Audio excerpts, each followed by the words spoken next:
Digital forensic services play a massive role in the criminal justice system nowadays. When you consider the need and reliability for technology in society nowadays, there's no debate in the requirement for digital forensics. When 9 out of 10 people now carry a mobile device on them at all times, and the introduction of other smart devices such as smartwatches, smart vehicles, Apple CarPlay, all of these contain a massive wealth of information which many don't realise is there. Challenges can include the increased storage capability of mobile devices these days.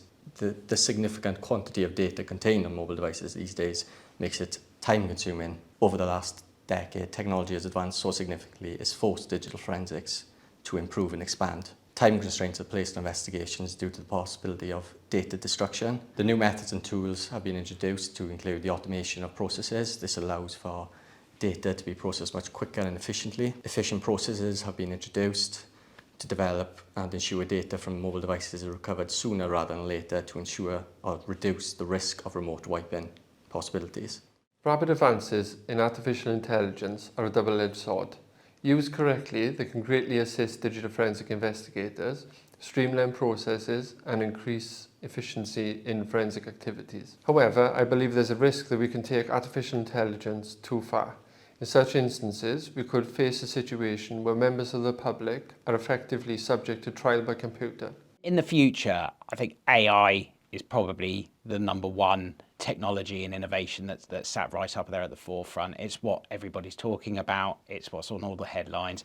I think with AI, we're also seeing that from the stock market. So we've seen recently that Nvidia and Google have come together to sign an exclusivity deal with Google using Nvidia chipsets, and we've seen their stock prices rocket. So that sentiment from the market then shows there should be something happening in that space.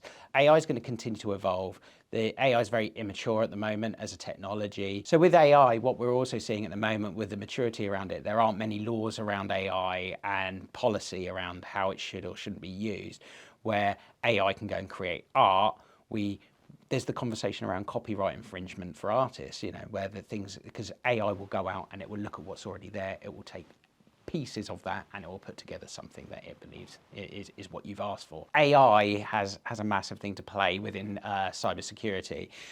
When we look at something as simple as like a security operation, everybody knows and has a responsibility to understand what the threat is that exists to you as an organization, because the most common place for an attack to happen is through somebody who works for you. That's the weak link. It's always a person, yeah? So we can secure our boundaries, we can patch all of our software to latest remove any vulnerabilities for outward-facing applications, etc.